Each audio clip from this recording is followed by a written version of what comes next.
This is the National Weather Service in Brownsville, Texas. The preceding signal was a test of the NOAA weather radio warning device.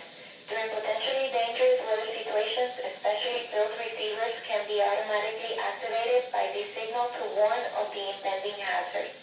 Tests of this signal and receiver's performance are normally conducted by the National Weather Service between 11 a.m. and noon each Wednesday. If there is a threat of severe weather, the test will be postponed to the next available good weather day. Reception of these broadcasts, and especially the warning alarm, will vary at any given location.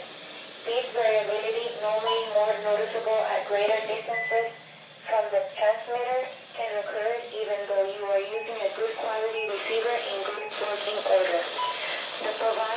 To provide the most consistent and dependable warning service possible, the warning alarm